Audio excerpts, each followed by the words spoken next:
కాపు ఉద్యోగుల సమస్యలు పరిష్కరించే విధంగా కృషి చేస్తామని కాకినాడ జిల్లా కాపు ఉద్యోగ సేవా సమితి సభ్యులు తుమ్మల రంగారావు, తొర్రెటి లక్ష్మీనారాయణ, కనపర్తి నూకరాజు పేర్కొన్నారు. ఆదివారం మిలిటరీ రోడ్లో భవన కార్మికుల సంఘం కార్యాలయంలో కాపు ఉద్యోగ సేవా సమితి సర్వసభ్య సమావేశం నిర్వహించారు. ఈ సందర్భంగా వారు మాట్లాడుతూ సంఘం ద్వారా 600 మంది కాపు పిల్లలకు చదువుకునేందుకు స్కాలర్షిప్లు ఇవ్వడం జరిగిందని అన్నారు. పేద కాపు పిల్లల చదువు కోసం నూతన కార్యవర్గం పనిచేయాలని సూచించారు. అదేవిధంగా ప్రభుత్వ కార్యాలయాల్లో పనిచేస్తున్న కాపు ఉద్యోగుల వివరాలను సేకరించాలని సూచించారు. ఈ కార్యక్రమంలో ప్రభుత్వ ఉద్యోగుల సంఘం జేఏసీ జి రామారావు, ఇమ్మిడిశెట్టి వెంకటరమణ, తొమ్మలశెట్టి జయకృష్ణ, బాలశెట్టి లక్ష్మీనారాయణ, రామకుర్తి దొరబాబు, ఎం వీరభద్రస్వామి, దాడి పద్మనాభం, దేవు వెంకటరమణ, శ్రీనివాసు, సత్యనారాయణ, పద్మజ, పద్మావతి తదితరులు పాల్గొన్నారు. సమావేశం ఈరోజు నూతన కార్యవర్గాన్ని ఎన్నుకోవడానికి గాను ఏర్పాటు చేయడం జరిగింది. మరి సమావేశానికి కాకినాడ జిల్లా నలుమూలల నుంచి కూడా ఉద్యోగస్తులైనటువంటి మా సోదరిమణులందరూ కూడా హాజరవడం జరిగింది.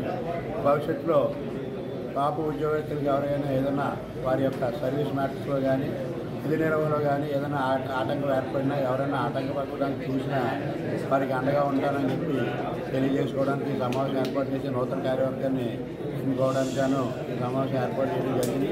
అదేవిధంగా కాపుల పిల్లల్లో ఎవరైతే మెరిట్ ఉండి చదువుకోలేని దుర్భర పరిస్థితుల్లో ఉంటారో వాళ్ళందరికీ కూడా ఆర్థిక సహాయ సహకారాలు అందజేయడానికి గాను ఈ సమావేశంలో తీర్మానించడం జరుగుతుంది. మరి నూతన కార్యవర్గం ద్వారా నేను చెప్పిన ఈ కార్యక్రమాలన్నీ కూడా భవిష్యత్తులో చేపడతామని చెప్పి తెలియజేస్తుంది. కాపు పేద పిల్లలకు చేయించబడింది 13 లక్షల రూపాయలతో తులసి రామచంద్రప్రభు గారు ఆధ్వర్యంలో సహకారంతో మేమంతా 605 మందికి స్కాలర్షిప్లు ఇవ్వడం జరిగింది కాపు పేద పిల్లలకి. అలాగే చదువు ఆపేసి కష్టకాలంలో చదువుకోలేని పరిస్థితుల్లో ఎవరైనా మా అప్రోచ్ చేస్తే వాళ్ళకి మేము సపోర్ట్గా నిలబడి వాళ్ళకి కొంచెం అందరూ కలెక్టివ్గా కొంత అమౌంట్ కలెక్ట్ చేసి ఫీజుల నిమిత్తం ఇవ్వడం జరిగింది. అలాగే ఇప్పుడు అందరూ ఎంప్లాయీస్ని ఏకం చేయడానికి, అలాగే కష్టకాలంలో ఏ ఎంప్లాయీ కన్నా ఏదైనా జరిగితే మేము వెంటనే అందరూ కలిపి కలెక్టివ్గా దాన్ని ఎదుర్కోవడం జరుగుతుంది.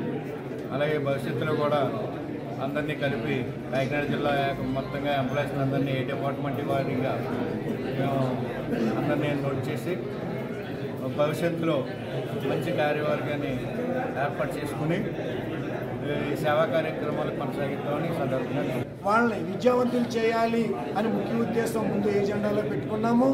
అది ఈ రోజు వరకు కూడా చక్కగా కంటిన్యూషన్ అవుతుంది అని చెప్పేసి మేము తెలియజేస్తున్నాం. మరి ఈ కార్యక్రమంలో మాకు ఏ కష్ట నష్టాలు ఏర్పడినప్పటికీ కూడా ఒకే యూనిట్గా ఉండి ఎవరినన్నా గతంలో కూడా కొన్ని కార్యక్రమాలు మేము సాధించుకున్నాం. ఇప్పుడు కూడా అందరం కూడా ఏకస్తులుగా ఉంటూ ఉన్నాము. మేమందరం ఫర్దర్గా కూడా ఏ గవర్నమెంట్నైనా లేకపోతే ఏ రాజకీయ నాయకుడినైనా కూడా మేము వెళ్ళి మా యొక్క ఆశయాలు ఇటువంటి మాకు మరి రిజర్వేషన్లు మరి ఏ రకమైన గవర్నమెంట్ తరఫున బెనిఫిట్స్ లేవు కాబట్టి మాకు ఈ రకమైన సహకారం అందించాలని అప్పటికి ఏది అవసరమైందో అది అడగడానికి మేము అందరం సిద్ధంగా ఉన్నాం.